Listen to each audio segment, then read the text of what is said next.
The Championship is renowned for its chaotic campaigns and volatile nature. However, it's not often we get much of a title race. Look at Burnley last season, for example, walking the league and winning it by a canter. This season has presented a fascinating title race with many compelling narratives. In this video, we discuss the protagonists Leicester City, Leeds United, Southampton and Ipswich Town. We look at their season so far and predict who will be promoted to the Premier League. This is why the Championship title race is the best in Europe. Alright, Harry, shall we talk about the Championship? There's probably a video we need to do for quite a while, actually. But now, we're getting to the business end of the season. Let's talk title race, because arguably, the Championship title race is the best in the world. I mean, it's been absolutely incredible. The Championship usually is a very competitive league, especially towards the top over the last few years. We've had some great battles. But this year... running away from everyone? But this year, it's so much better. It is like the best title race we've seen in a very, very long time in this division. There are so many different permutations, so many different teams involved. It's ebbed and flowed all season, and now we're finally going to talk about it. Yeah, I think what we often see in the Championship is either a two-horse race to the title, or one's ran off and then it's a competition for the automatic promotion spots, or the top two are so far away and the playoffs are really exciting. You've always got a really good Championship relegation battle. So I think the league's incredible for all of those reasons. However, this season, it's made extra special by a title fight that actually feels like it could go in any of 500 directions. We've got 4 protagonists in this title fight. Now, the first one we're going to talk about are arguably out of it now, and that is Southampton. Now, Southampton came into the season with a lot of expectation. They brought in Russell Martin. I think that's quite a good move. However, there are definitely some limitations to how he plays football. I think they're a very possession-heavy side. However, they do look a little bit toothless at times. I think you could probably draw comparisons to Thiago Motta's Bologna team. The difference is Southampton don't have individual quality to get them out of it. I mean, you look at the recording the day after the Ipswich Town game, they had so many chances they should have put away in that Ipswich game. They really should have put that game to bed. They end up losing it. And again, it feels like that concentration, that belief, it's not what that Ipswich side is at. I think if you look at Southampton, they very much felt dejected at the end of that game. Well, and in those last few moments, well, of course, the Jamesbury red card as well. And that helped Ipswich with the overload on the left-hand side. And then suddenly they get that goal. And that was, again, that's a bit of just game management for Southampton. Last few minutes in this huge crunch game that keeps you in the title race and you're getting a red card. A little bit of immaturity there. I do think, though, that goal felt inevitable after Ipswich's second. It always felt like Ipswich were going to get a third, going to go on and win the game. And that's just a mentality thing around Ipswich. And we're going to talk about what makes Ipswich so special in a bit. But do you think Southampton are out of it now? I think you can never say a team's out of it when it's been so competitive this year, when it's ebbed and flowed. I mean, Leicester were miles clear, then they weren't, and then Leeds looked like they were going to be nowhere near, and then they've caught up again. I think you can never say never in the Championship. However, I do feel Southampton are on the back foot now, but they've still got to focus on those playoffs, and you never know. As I said, anything can happen. We've seen so many twists and turns. I still think there's 1 or 2 more left in this fight. Yeah. So Southampton definitely don't count them out yet, but they're up against it, I feel. Yeah, well, we'll throw the table graphic on screen now. As you can see, Southampton 74 points. They're quite a way off the other 3 teams, so 87, 86 and 85 for Ipswich, Leeds and Leicester. Obviously, Southampton have those 2 games in hand, so if they win those, they'll be on 80. I think that obviously the playoffs are guaranteed now. I just don't see them getting in that top 2. I think that gap is too much to close up. Even if they do win those 2 games in hand, which is by no means a given at the moment for Southampton, I just don't see it happening. So why do you think that is the case for Southampton, and what did they not do after coming down last season that Leeds and Leicester did too? Well, I don't. It's a hard one because I don't think they've done too badly. I think there's just it has been a bit of a weird season for them. I think because that's at periods they have looked absolutely incredible. They had that incredible run of form where they just could not be stopped, and then suddenly they were stopped. And I think that I don't really know what happened there, but then there's a shift. And now, yes, they've won some games pretty well, and they've looked really good in some games. But there's also these games where they concede a goal, or the team level up, and then suddenly you're like, oh, well, Southampton are going to lose this game now. Yeah. And I think half that is the nature of the Championship. Sometimes you can see the goal, it's a messy league, but also there is that kind of the mental side. Southampton have really got nailed on the actual playing of the game. But I think that mental fight, when you're in a situation like they are, when you're fighting against 3 other teams to get back to the Premier League, that mental side of that fight, I don't know if Southampton have got right. Yeah, I also don't think they threw enough money at the issue. And I'm not saying they played the most cautious of the three teams that came down. They lost their best player in James Ward-Prowse. They replaced him with Flynn Downs, a very good player, but he's not a James Ward-Prowse caliber player. And I'm not saying that Southampton should have thrown loads of money at it, but compared to Leeds and compared to Leicester, they played it the most cautious. And I think that's how Southampton have always operated. It has been low risk, let's sign loads of young players and see how they develop. That's how they've always been, compared to Leicester City, who've thrown loads of money at the issue this season. And we're going to touch, and actually that takes us quite nicely into Leicester and obviously Leeds as well. Let's talk about Leicester and the biggest bottle job in the history of football, potentially. 17 points clear at Christmas, I believe they were. Now they find themselves third in the Championship. I mean, we'll throw the form table up on screen right now. That is quite grim reading, really, for Leicester City. I mean, it's been so patchy since Christmas. They drew that game on Boxing Day against Ipswich Town. Since then, they've gone on to record a further 5 losses, 2 draws in that time as well, and they've plummeted down the table. While Leeds United, as we're going to touch on in a moment, unbeaten since the turn of the year. And those two things coincide to make Leicester, drop Leicester from first to third. How on earth has this happened? Yeah, I mean, first of all, the positives. Enzo Maresca, first part of the season, Leicester were playing some beautiful football, and they still are a very, very good team. But this is where, and this is why the Championship for me is one of the best leagues in the world, because sometimes it is those managers, the classic English managers, who will come in and do a shift because they know the league, and sometimes it is about knowing the league. Now, for Enzo Maresca, first job in management, and this is where that second job. Yeah, we look at what happened at Parma, though it's not exactly the greatest indication. This is exactly what happens when you are an inexperienced manager. Yeah. It is all sunshines and roses. Obviously, he's also used to it being, Man City were never down in the dumps, were they? They were always, pissing it.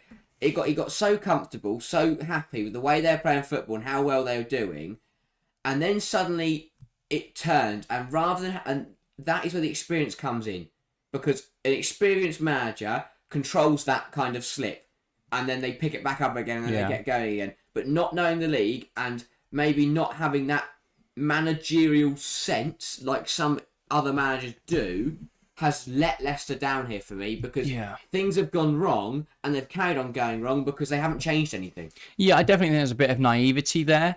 I think they also, in the market, did a very good job at improving their attack, and they brought in a lot of very good players. And they've spent a lot of money keeping players at the club who, for other teams, probably would have left. I mean, you look at Southampton, they lost their best player.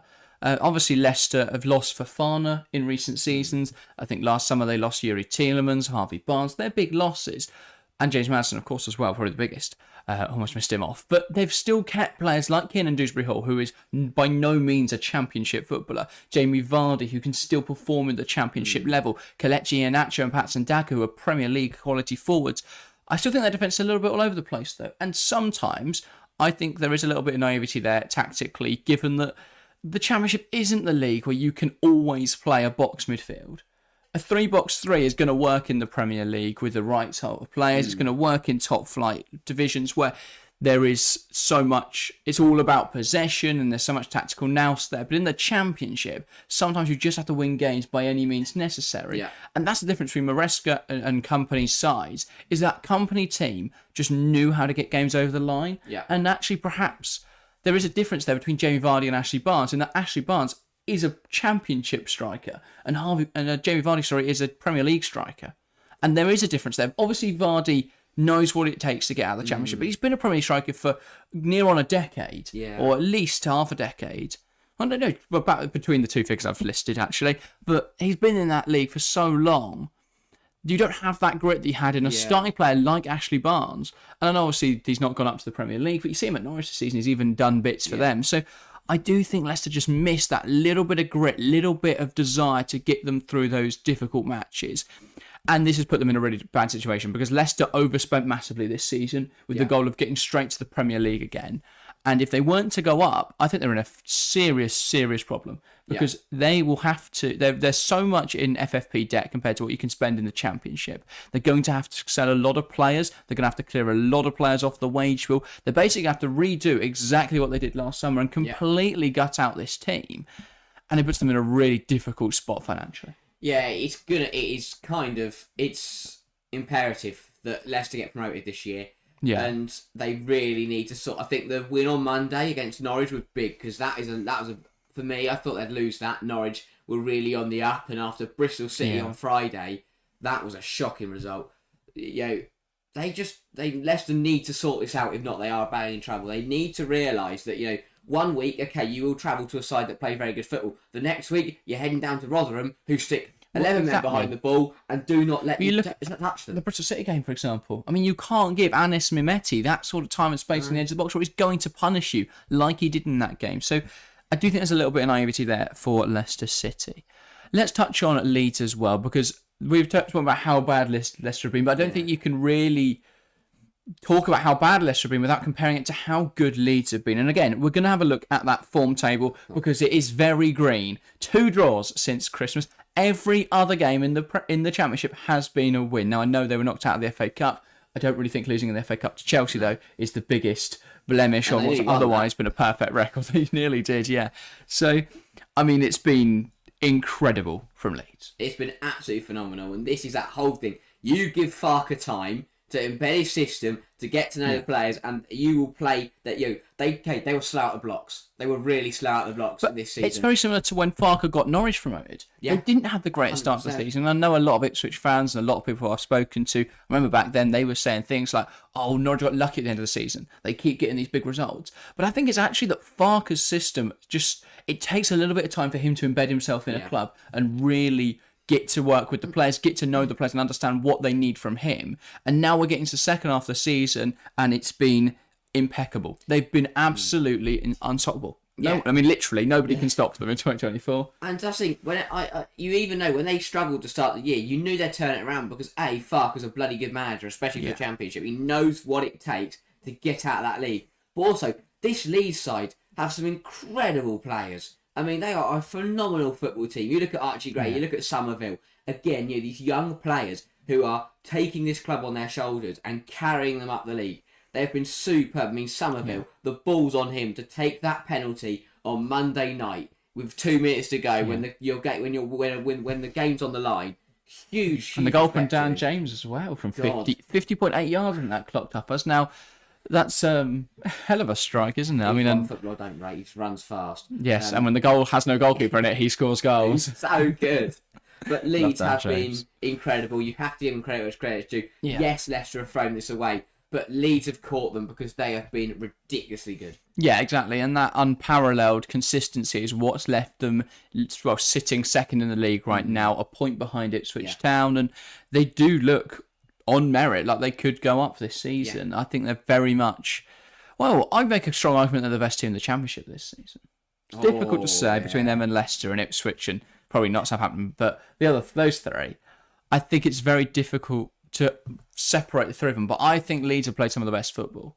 And actually, look at their terrible start to the season with Farker, and yet they're still here. So, yeah, that's very impressive. Very impressive from Leeds. And yeah, I think they're quite a good team. They are a very good team. They are a very, very good team. Let's look at our final side then. Ipswich Town. Ipswich have been, as I say, very, very good this season. Actually, something I forgot to mention throughout this, so we'll put it up now, is the XG table. Because a lot of people say, Ipswich Town are lucky. They've got really lucky this season. They've won games right at the end, but the XG table puts them 4th in the league. That's very, very good. Yeah. Like, that's only a slight overperformance there. Because with a lot of sides that overperform, you'd see them like maybe 9th, 10th in the league and go, wow, they've been very good, but they've rode a lot of their luck in there. But Ipswich are there on merit. They have 4th on expected points. Southampton 3rd. Interesting, Leicester 2nd. Leeds top on expected points. I mean, that says all you need to know, really. Yeah. Leicester bailed out a few too many times by their very strong squad. Yeah. But Ipswich, they're on merit. Why are they so good? Yeah, and this is where I think this Ipswich side differs from the other three we talked about. Southampton lacks the belief all season, really, for me. Yeah, lack that belief just to score goals. Leicester started phenomenally, and now it's turning on. And now that their form's turning, again, that belief, that momentum is also turning on them. Leeds, phenomenal, can't fault them. But what this Ipswich side... Do I think that Ipswich play as well as Leeds and Leicester do? No, I don't. Really?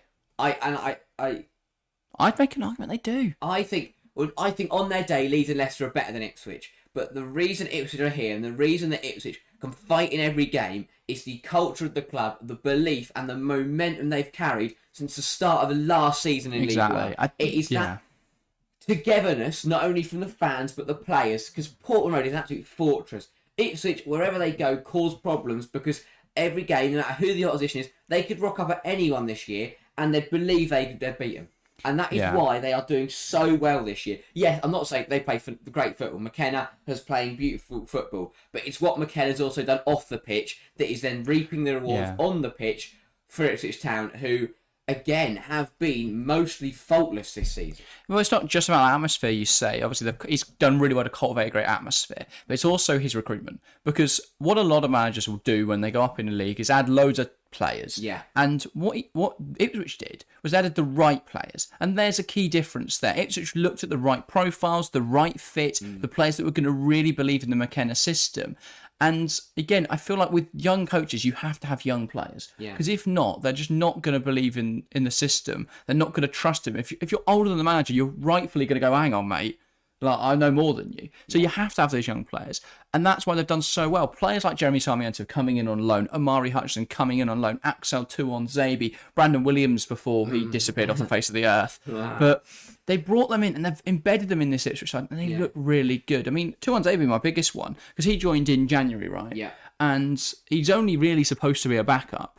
In theory now, he'd probably start, but he's playing that right back, inverting into or dropping into a situational back three really, really well. And again, that's a Premier League-esque concept. Yeah. We don't see situational back threes all too often in the Championship. And against Leif Davies, who I think it should be up there for Leif Davis, who I think should be up there for Championship Player of the Season. So much ability to roam up the line, and we saw it on that last night's game. He got up there, plays the ball into Sarmiento. It was a little bit fortunate with the finish for Sarmiento, but it was two Premier League quality players linking up for a very good goal. But the recruitment, as you say, has been superb. But you can go back to last season when McKenna brought in players who he knew not only would be good in League One, but they'd also do it in the Championship. Yeah. And then you mix that with this year where they brought in Premier League players into the Championship, as you mentioned, Hutchinson, Sarmiento, even Kiefer Moore in January as well. Like Kiefer Moore, especially for me, that deal's massive because that is the deal that you didn't have at the start of the year. He's the type of signing you bring in January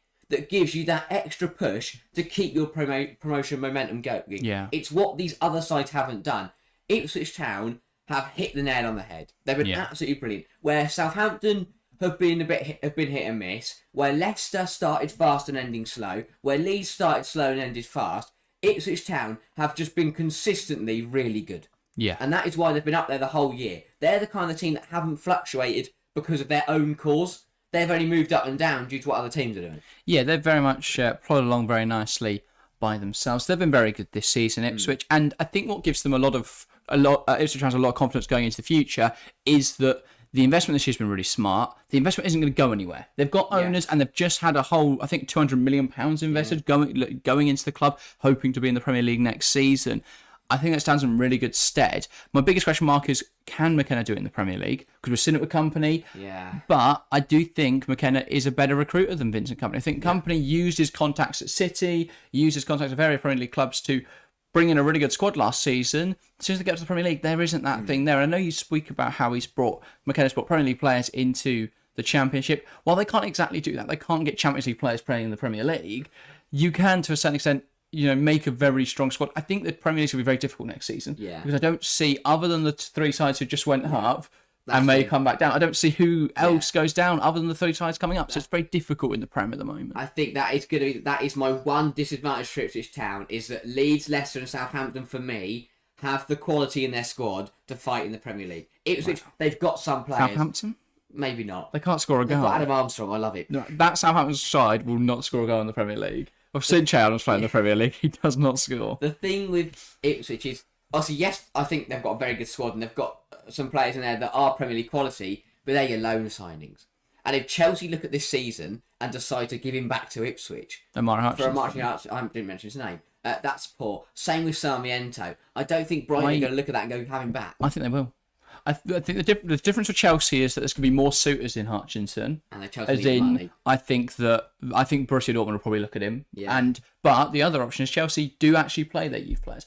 Now, obviously, Brighton do, but Brighton have so many They don't care about Sarmiento. It says a lot that they've not even really tried with Sarmiento. But when you've got Mitoma, Dingra, they may well have Ansu Fati next season, Solly March, Julio Enciso, Facundo Buonanotte. Where does Sarmiento fit in that squad makeup? Simply, he doesn't. Yeah. So I think that's a very achievable signing for Ipswich. The biggest question mark is going to be, can they improve enough over the summer if they do go up to compete in the Premier League? But I think McKenna, they've got a coach that is there for the long haul and will be there for a long time. Obviously, the other question mark is if he goes.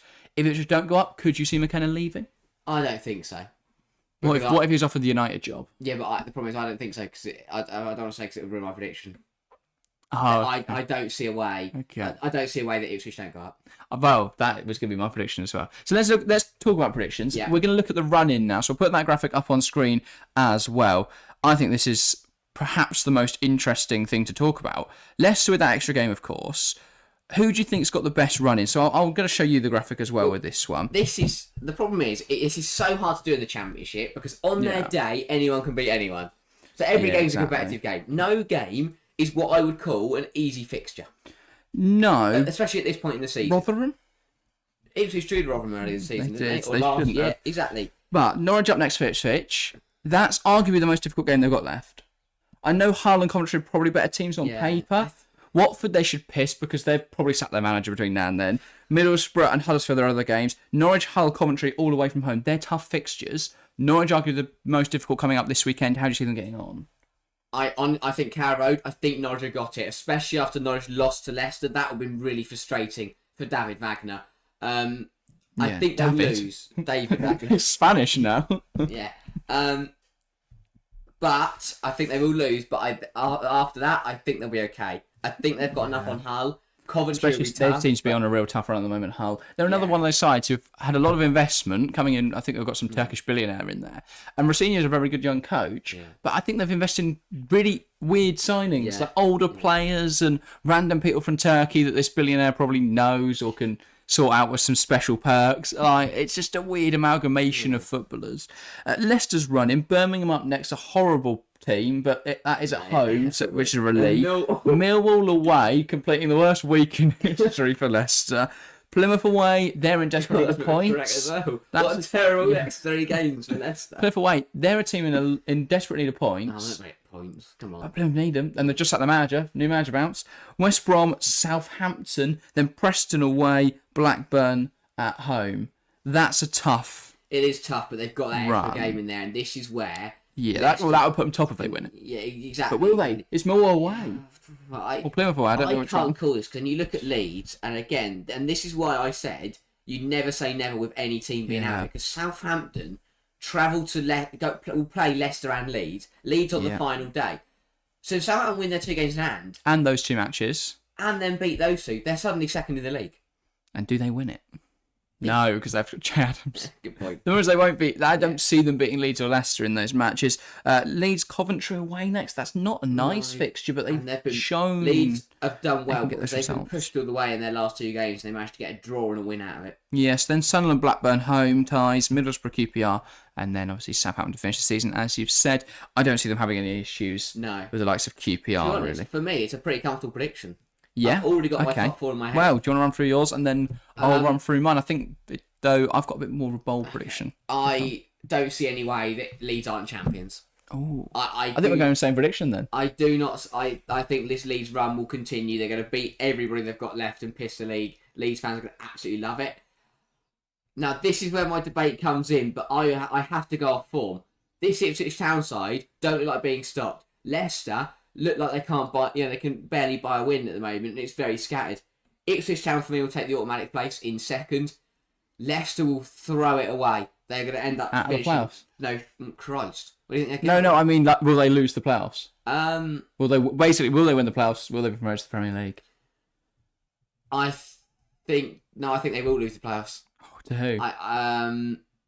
Obviously Southampton 4th then after that. So my playoffs would be Leicester, Southampton, Norwich, and West Brom. Yeah, West Brom. I was going to say, I think for me, West Brom and Norwich are quite safe now, unless Coventry could pull off a bit of an upset. I think Leicester will lose to Norwich in the playoff semi-finals. Interesting. Playoff winner. Norwich West Brom playoff final with. This is literally my prediction. I I think it'll be Leeds or Leeds. Southampton won't touch the Exactly. playoff. I think Leeds, or they will win the playoffs, but they won't win it. I think Leeds and Ipswich, top 2. Yeah. Leeds to win the league. And then I think that it will be a Norwich-Southampton playoff final. Right. And I think Norwich will win it. And then Norwich Ipswich both coming into the Premier League next season. I think Norwich will really struggle looking at that team.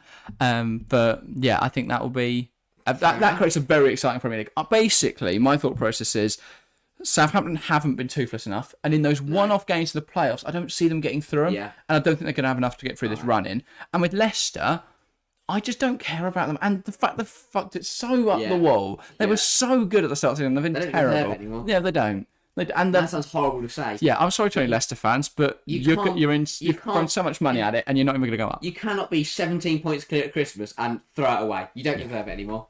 Yeah, I completely agree. Leicester, unlucky, you are not coming up to the Premier League. But yes, so that is our big championship video. We'll probably do another one in 2 weeks' time when Leicester win all their games and Ipswich lose all theirs and Leicester win the league. We look like Ron, but idiots. we do. But we will probably end up streaming the playoffs as well. So very excited for the end of this championship season. I mean, we predominantly cover the Premier League on this channel. But so if you are a championship fan, sorry, but if we get great reception on this, we're going to talk about it every week. So make sure to get involved in the comments down below. Give your thoughts on the championship title race. Indeed, if you want to watch more of our content, there'll be a video on screen now where we talk about Eddie Howe, whether or not he should be sacked. But that's everything from us this week. Thank you guys very, very much for watching, and we'll see you next time. See ya.